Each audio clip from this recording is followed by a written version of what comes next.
శివమహాపురాణంలో Rudra సంహితను సతీకాండలో 10th chapter. ఇక్కడ బ్రహ్మ విష్ణు యొక్క సంవాదంలో శివ మాహాత్మ్యం యొక్క వర్ణన చెప్పబడింది.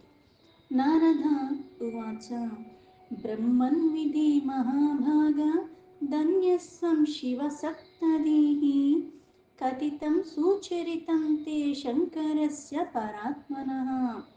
నారదుడు మళ్ళీ ఆ బ్రహ్మతో అంటున్నాడు, ఓ బ్రహ్మ విధాత మహాభాగా, ఎందుకంటే మీరు నిజంగా ధన్యులు. అంటే ఆ బుద్ధి అన్నది ఆ పరమేశ్వరుడి మీద మీకు అంత ఆసక్తి ఉన్న కారణంగానే అవన్నీ మీకు ఇంతలాగా తెలుసు, పైగా అవి చెప్పగలిగారు. ఆ పరమాత్మ యొక్క సుందరమైన చరిత్ర ఆఖ్యాయాన్ని మీ నుండి వింటుంటే ఇంకా వినాలనిపిస్తుంది. ఆ పరమాత్మ యొక్క చరిత్ర, పైగా మీ నుంచి అది వినగలే అవకాశం కూడా దక్కింది. నిజాశ్రమే గతే కామే సగనే సరతో తతః కిమాసిత్ కిమాకర్షిత్వం తచ్చరితం వధాధునా. మరుద్గణుల్ని సృష్టించారు, వాళ్ళందరూ మళ్ళీ వెళ్ళారు, కానీ వాళ్ళందరూ విఫలమైపోయారని వెనక్కి వచ్చి వాళ్ళ వాళ్ళ ధామాలకు వెళ్ళిపోయారు కదా. వాళ్ళు వాళ్ళ స్థానాలకి వెళ్ళిపోయిన తర్వాత ఏం జరిగింది, ఆ మిగిలిన చరిత్రని కూడా నాకు చెప్పరా అని నారదుడు బ్రహ్మను అడిగాడు.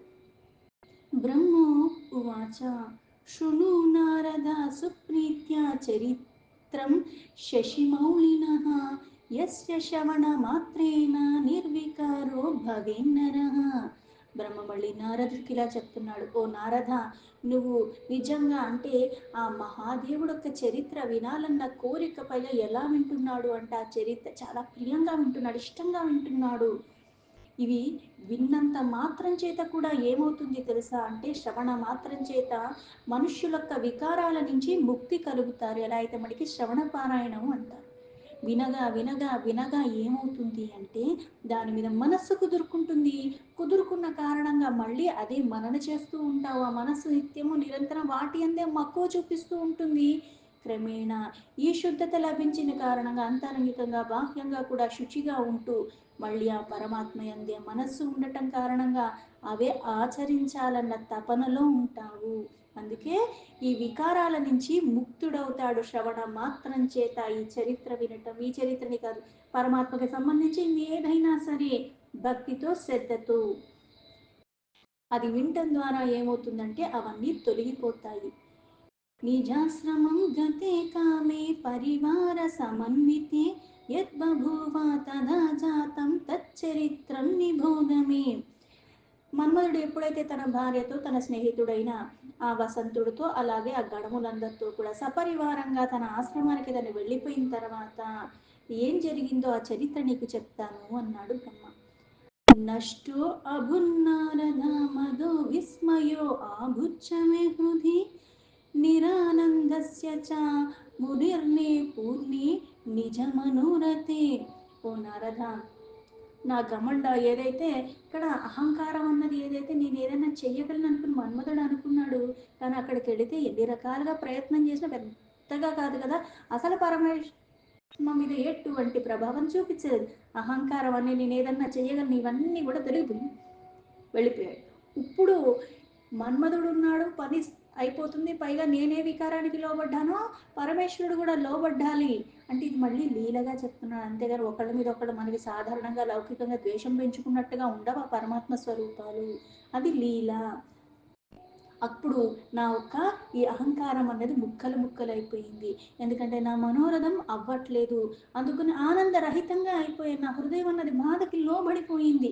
ఈ కార్యం అంటే సృష్టి యొక్క కార్యం జరగాలి అంటే ఆ పరమేశ్వరుడు ఒక స్త్రీమూర్తిని స్వీకరించాలి, అప్పుడే అన్నీ చక్కగా జరుగుతాయి. ఇప్పుడు పరమాత్మ ఒక స్త్రీమూర్తిని స్వీకరించాలి అంటే ఆయనది లేకుండా ఉన్నాడా అంటే లేదు. ఇది లీలగా ఒక కథగా చెప్పేది. ఎప్పుడూ కలిసే ఉంటారు, విడదీయటానికి వీలు లేనటువంటి వాళ్ళిద్దరూ కూడా పరమాత్మ పరమేశ్వరి, అన్నిటికీ పరంగా ఉన్నవాళ్ళు. అశోచం బహుదా చిత్తే గృహీత్యాస్య కథం స్త్రియం నిర్వికారో జితాత్మా సా శంకరో యోగ తత్పరః. ఇలా నా మనస్సు చింతిస్తూ చింతిస్తూ నిర్వికారుడు, ఆ మనస్సుని వశం అందించుకున్నవాడు, యోగ పారాయణుడు, భగవంతుడైన శంకరుడు ఒక స్త్రీని తన సహధర్మచారిణిగా చేసుకోవటానికి ఎట్లా అంగీకరిస్తాడు, ఆయన్ని ఎలా ఒప్పించాలి, ఏది చేస్తే ఆయన ఒప్పుకుంటాడు అని ఇదే ఆలోచనలో ఉన్నాడు బ్రహ్మ. ఇతత్తం విచార్య బహుదా తదాహం విమదో మునే హరిం తం సోస్మరం భక్త్యా శివాత్మానం స్వదేహదం. ఓ ముని, ఈ ప్రకారమైన విచారాలన్నీ నా మనస్సులో ఉంటుండగా నేను అప్పటికి అహంకార రహితంగా అయిపోయాను. అదే సమయంలో నా జన్మకి కారణమైన శివస్వరూపమైన ఆ విష్ణువుని ఆ భక్తిపూర్వకంగా నేను స్మరించాను. అస్తవం చ శుభస్తోత్రే దీనవాక్య సమన్విత్యేహ తచ్చుత్వా భగవానాంశు బభూవ విర్హి మే పురా చతుర్భుజో అరవిందాక్షః శంఖపద్మగదాధరः లసత్పీతపటః శ్యామా తనుర్భక్త ప్రియో హరిః. అప్పుడు ఆ విష్ణుని నేను ఎప్పుడైతే ఇంతలాగా ఆ మనస్సంతా ఆయన మీద పెట్టి నేను ఎప్పుడైతే ఆయన్ని స్మరించానో, సాక్షాత్తు పరమేశ్వర స్వరూపమే ఈయన కూడా దీనమైన స్థితిలో నేను ఇలాగా ఆయన్ని స్తోత్రాల ద్వారా స్తుతించిన వెంటనే ఆ పరమేశ్వరుడు వెంటనే, అంటే ఇక్కడ స్మరణ మాత్రం చేత భక్తిపూర్వకంగా ఆ స్మరణ ఉండని కారణంగా మనకి లభించట్లేదు. అంతేగాని ఇన్ని పూజలు చేశాను, ఇన్ని వ్రతాలు చేశాను, ఇన్ని క్షేత్రాలకి వెళ్ళాను, ఇన్ని చేశాను కానీ నాకు ఫలితం ఇవ్వలేదు, నేను ఇన్ని చేశాను నువ్వేం చేయలేదన్నట్టుగా తూలనాడుతూ ఉంటాం సహజంగా. నువ్వు ఎన్ని చేశావన్నది కాదు, చేసేటప్పుడు ఎలా ఉన్నావు. అలాగే భక్తి ఎంతుంది, భక్తి చూస్తాడు కానీ నువ్వు సమర్పించే ఆయనకి ఏమన్నా అవసరమా, ఆయనకి ఏమన్నా లోటుందా, ఏమీ లేదే, ఆయనకేం అక్కర్లేదు కూడా. పైగా నువ్వు ఈ చేసే క్రతువుల రూపంలో కూడా ఈ సమర్పించుకునే భావన, ఇవన్నీ దానాలు ధర్మాలు ఇవన్నీ ఎందుకు చేస్తున్నావు, మళ్ళీ నీ పాపాలు పోగొట్టుకోవటానికి. దీనివల్ల పరమాత్మకు ఎటువంటి లాభం లేదు, నష్టం కూడా లేదు. అయితే ఇక్కడ భక్తిపూర్వకంగా స్మరణ చేసినంత మాత్రాన దీనుల్ని పట్ల ఎప్పుడూ కూడా, అంటే మనకి ఏ కష్టం వచ్చినా ఏదన్నా మన చుట్టుపక్కల ఉన్న వాళ్ళు మనల్ని ఎప్పుడన్నా వదిలేయచ్చు. నేను కన్నవాళ్ళు వదిలేయచ్చు, నన్ను కన్నవాళ్ళు కూడా వదిలేయచ్చు, నా అక్క చెల్లి అన్న తమ్ముడు ఎవరన్నా వదిలేయచ్చు. ఎందుకంటే అందరం మాయామోహాలకి లోబడి ఉన్నాం. ఎవరి కష్టం నష్టం వాళ్ళు చూసుకుంటూ ఉంటారు కాబట్టి వాళ్ళకి భరించలేనిది భారంగా అనిపించినప్పుడు వదిలేస్తూ ఉంటారు, తప్పులేదు. అయితే దీనుల పట్ల వాత్సల్యంగా ఉన్న ఆ పరమాత్మ ఎప్పుడూ నీ చెయ్య వదడు. ఎవరు నిన్ను వదిలేసినా పర్వాలేదు కానీ ఆ పరమాత్మ నిన్ను పట్టుకున్నప్పుడు నీకు ఇంకా భయం అక్కర్లేదు. ఈ దీనపూర్వకంగా మాటలు విని కళ్యాణకారి స్తోత్రాలు నేను ఎప్పుడైతే చేశానో అది వినిన వెంటనే చతుర్భుజుడు కమలనయనుడు శంఖపద్మగదాధారి అయిన పీతాంబర వస్త్రాలు ధరించి శోభితంగా ఉన్న శ్యామవర్ణమైన శరీరం కలిగిన ఆ పరమాత్మ భక్తవాత్సడు భక్తప్రియుడు ఆ విష్ణు వెంటనే అక్కడ నా ముందు ప్రకటింపబడ్డాడు. తం దృష్ట్వా తదృశామహం శూశరణ్యం ముహుర్ముహు అస్తవం చ పునః ప్రేమ్ణ బాష్పాగద్గదయాధిన. ఆయన ఇలా ప్రకటింపబడి, అంటే నువ్వు అంతలాగా త్రికరణ శుద్ధిగా శరణాగతి చేసినప్పుడు అది లభిస్తుంది. ఆ శ్రీహరి రూపాన్ని చూసి నా కళ్ళ నుంచి ఆనంద అశ్రువులని ఆ ధారల్లాగా ప్రవహిస్తూ ఉన్నాయి. ఉడికిపోతున్న కంఠంతో పదే పదే పదే నేను ఆయన్నే స్తుతిస్తూ ఉన్నానంటే త్రికరణ శుద్ధిగా, అంటే నాకు నువ్వు తప్పితే ఇంకా దిక్కు లేదన్నట్టుగా పట్టుకోవాలి. అంతేగాని ఇక్కడికి వెళ్తే ఇది దొరకకపోతే ఇది A option, B option, C option ఇన్ని పెట్టుకోకూడదు. ఉన్నది పరమాత్మ. అందుకే ఆ తత్వాన్ని గ్రహించు. ఏ రూపాన్నన్నా పట్టుకో, ఏ నామాన్నన్నా పట్టుకో, పర్వాలేదు, ఏ క్షేత్రానికన్నా వెళ్ళు పర్వాలేదు, అది పరమాత్మ స్వరూపం అన్న వాస్తవాన్ని పట్టుకో. నువ్వు శుచిగా ఉండు, నువ్వు వికారాల రహితంగా ఉండు. హరిరాకర్ణ్య తస్తోత్రం సుప్రసన్న ఉవాచ మాం దుఃఖః నిజభక్తానాం బ్రాహ్మణానాం శరణం గతం. భక్తులు దుఃఖాన్ని దూరం చేసి ఆ భగవంతుడు ఆ స్తోత్రాన్ని విని చాలా ఆనందాన్ని, అంటే నిజంగా ఇక్కడ కొన్ని స్తోత్రాలు స్థుతులు ఇవన్నీ చేస్తూ ఉంటాం. చేసినంత మాత్రాన పరమాత్మ ఓ బితబ్బిపోయిపోతాడు. అప్పుడు సాధారణంగా నా పక్కన ఒకళ్ళు ఉన్నారు, వాళ్ళతో నాకేదో అవసరం ఉంది అని అనుకుందాం. వాళ్ళు మీరు అలాంటి వాళ్ళండి ఇలాంటి వాళ్ళండి నేను బాగా పొగిడేస్తాను, ఉబ్బి తబ్బిబ్బైపోతారు, నేను ఏది అడిగినా ఇచ్చేస్తారు. పరమాత్మ అలాంటి వాడు. నువ్వు పొగిడితే ఎంత, పొగడకపోతే ఎంత. అంటే ఇక్కడ నువ్వు పొగడటం ద్వారా ఆయన ప్రసన్నుడు అవుతున్నాడని కాదు, ఇక్కడ నువ్వు పొగడపోయినా ఆయన ఎప్పుడూ అలాగే ఉంటాడు. నేను కొన్ని ఉచ్చరించటం ద్వారా ఈ తపన ద్వారా ఏమవుతుందంటే నా వికారాలు నా వాసనలు తొలగిపోతున్నాయి, ప్రక్షాళన జరిగిన కారణంగా. ఆ ప్రసన్నతను నేను చూడగలుగుతున్నాను. లేతే ఎప్పుడు సచ్చిదానంద రూపమే పరమాత్మ. శరణాగతి చేసిన వాళ్ళకి ఎప్పుడూ రక్షణగా ఉంటాడు పరమాత్మ. అప్పుడు ఆ పరమాత్మ బ్రహ్మతో ఇలా అంటున్నాడు. హరిర్వాచ విధే బ్రహ్మన్ మహాప్రాజ్ఞ ధన్యస్వం లోకకారక కిమర్థం స్మరణం మే అద్య కృతం చ క్రియతే నుతి. ఆ విష్ణు ఏమి ఎరగనట్టుగా మళ్ళీ బ్రహ్మను అడుగుతున్నా. ఓ విధాత, ఓ బ్రహ్మ, పైగా మహాజ్ఞాని, నువ్వు నిజంగా ధన్యువి, లోకకర్తవి, అయితే ఏ కారణం చేత నన్ను స్మరించావు, ఎందుకు నన్ను ఇంతలాగా స్తుతి చేస్తున్నావు అని. కిం జాతం తే మహద్దుఃఖం మదగ్రే తద్వదాధునా శమిష్యామి తత్సర్వం నాత్ర కార్య విచారణ. నీకు ఎటువంటి మహాదుఖం వచ్చిందని ఇంతలాగా నన్ను స్తుతించాల్సింది అయ్యింది. నీ సంపూర్ణ దుఃఖాలన్నీ కూడా నేను నశింప చేసేస్తాను, ఇందులో ఎటువంటి సందేహం లేదు, ఏదైనా సరే నేను తొలగిచ్చేస్తాను అన్నాడు. అందుకు ఇంక వేరే ఆలోచన పెట్టుకోకు. బ్రహ్మో ఉవాచ ఇతిర్విష్ణోర్వచః శ్రుత్వా కించిదుచ్చవాసితాననః అవోచం వచనం విష్ణుం ప్రణమ్య సుకృతాంజలి. బ్రహ్మ విష్ణు యొక్క మాటలు వినేసరికంటే నిజంగా అలజడిప్రాయంగా ఉన్నప్పుడు ఒకటి చెప్పాలని అనుకున్నాం, ఆ చెప్పేవాడు పక్కన లేరు, కానీ ఇలా ఇలా తపన పడిపోతూ మదన పడిపోతూ ఉన్నప్పుడు వాళ్ళు రానే వచ్చారు. అప్పుడు ఎంత ఆనందపైగా వినటానికి సిద్ధంగా అన్నారు, వచ్చారు కానీ ఇప్పుడు నాకు అవన్నీ చెప్పక నేను వేరే పనిలో ఉన్నానంటే ఎలా ఉంటుంది, ఇది చెప్పాలన్న తపనలో ఉన్నది, ఎప్పుడెప్పుడు బయటకు కక్కేస్తానా అని ఉన్నాను నేను. అలాంటి అది వినేవాళ్ళు కూడా పక్కన లేనప్పుడు బాధ పెరిగిపోతుంటుంది, ఈ బాధ ఆ బాధ. కానీ ఇక్కడ వినకముందే ఏ దుఃఖం కోసమో నన్ను ఇంతలా స్తుతించావు, ఆ దుఃఖాలన్నీ నేను తీసేస్తానని కూడా చెప్పేశాడు.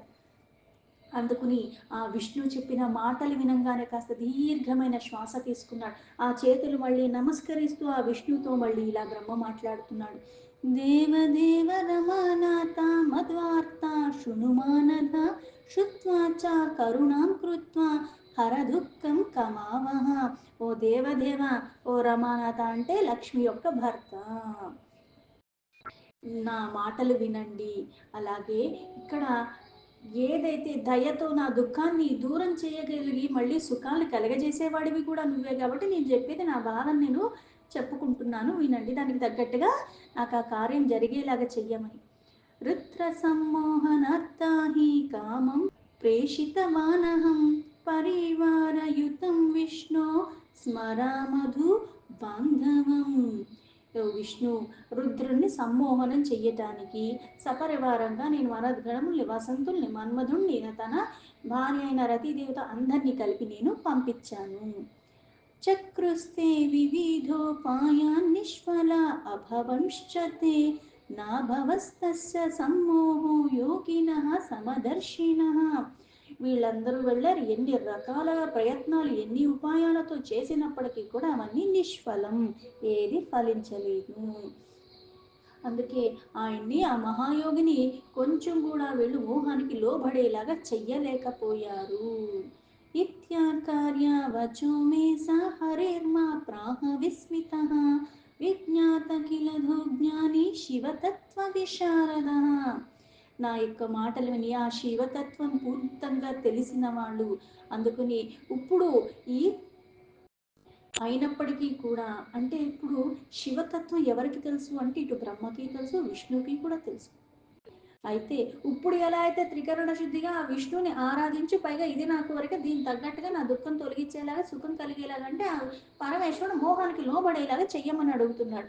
అందుకని విష్ణు ఆశ్చర్యంగా చూస్తున్నాడు, ఎందుకంటే ఆ శివతత్వం అంతా తెలిసి కూడా ఇలా ఎలా మాట్లాడగలుగుతున్నాడు, ఇలా ఎలా అడగగలుగుతున్నాడు. ఇప్పుడు నిజంగా తెలియని వాడు అడిగేదంటే అర్థం ఉంది, తెలిసిన వాడు కూడా అడుగుతున్నాడంటే ఎక్కడ లోపం ఉంటుంది, నాకు తెలియదనన్నా వాస్తవం అవ్వాలి, లేకపోతే నేను అది మర్చిపోయన్నా ఉండాలి. విష్ణురువాచ కస్మాదేతూరితి మతిస్తవ జాత పితామహ సర్వం విచార్య సుధీయ బ్రహ్మన్ సత్యం హి తత్వద. ఆ విష్ణు బ్రహ్మ చెప్పిన దానికి విని, ఓ పితామహ, ఈ ప్రకారంగా అసలు నీ బుద్ధి ఇలా అవటానికి కారణం ఏంటి, ఈ ఆలోచన నీకు రావటానికి కారణం ఏంటి ఓ బ్రహ్మ. నిజంగా ఈ విచారాలన్నీ కూడా, అంటే నేను చెప్పేది నీకు పరమ సత్యమే, ఇలా ఎలా నువ్వు అనుకోగలవు? ఇలా ఎలా నువ్వు మాట్లాడగలుగుతున్నావు? ఇట్లాంటి ఆలోచనలు నీకు ఎందుకు వస్తున్నాయి? బ్రహ్మో ఉవాచ శృణు తాత చరిత్రం తత్తవ మాయా విమోహిని తదాదీనం జగత్ సర్వం సుఖ దుఃఖాది తత్పరం. బ్రహ్మ మళ్ళీ ఆ విష్ణువుకి ఇలా చెప్తున్నాడు ఏమని, ఓ పరమాత్మ, ఈ చరిత్ర మీరు ముందు వినండి. మాయా మోహాల కారణంగా సుఖదుఖమయంగా ఈ జగత్తంతా కూడా దాని ఆధీనంలోనే ఉన్నది. అంటే కొన్ని కొన్ని కారణాల చేత కొన్ని కొన్ని నమ్మకాలు మనకి ఏర్పడుతుంటాయి సాధారణంగా. దాని నుంచి బయటపడాలంటే కాస్త సమయం పడుతుంది, సాధన కూడా కావాలి. గుడ్డిగా నమ్మకూడదు అంటారు ఏదైనా సరే. అందుకే మనకి ఏం చెప్తారు లౌకికంగా కూడా, చూసిందల్లా నిజం కాదు, విన్నదల్లా కూడా సత్యం కాదు. దానికి ముందు ఏం జరిగిందో నువ్వు చూడలేదు. అలాగే దీనికి ముందు ఏం మాట్లాడుకున్నారో నువ్వు వినలేదు, దీని తర్వాత కూడా ఏం మాట్లాడుకున్నారో నువ్వు వినలేదు. మధ్యలో ఒక ముక్క వినేసి దానికి తగ్గట్టుగా నువ్వు తలాతోక నువ్వు పట్టుకుని కూర్చోకూడదు. అలాగే ఒకదాన్ని చూసావు, తలాతోక నువ్వు ఊహించేసుకుని దాని నుంచి ఇంకోలాగా నువ్వు అందులోకి లోబడకూడదు. అలాగే వికారాలు ఉన్నవాడు దీనికి బట్టి ఇంకా వికారాలకు లోబడిపోతాడు. వికార రహితంగా ఉన్నవాడు దీని ప్రభావం ఆయన మీద చూపించదు కాబట్టి ఆయన పెద్దగా పట్టించుకోడు. అందుకే నేను ఒక చరిత్ర చెప్తాను, అది వినండి. నీ యొక్క మోహ మాయ కారణంగా సుఖదుఖమయమైన ఈ జగత్తంతా కూడా మాయామోహాలకు ఆధీనంలోనే ఉన్నది కదా. యయేవ ప్రేషితశ్చాహం పాపం కర్తుం సముద్యతః ఆసం తక్షును దేవేశ వదామి తవ శాసనాత్. ఆ మాయ ద్వారా ప్రేరణ కొద్దీ ఈ ప్రకారంగా పాపాలు చేస్తూ ఉంటారు. ఆ ప్రవృత్తికి లోబడిపోతూనే ఉంటారు కొంతమంది.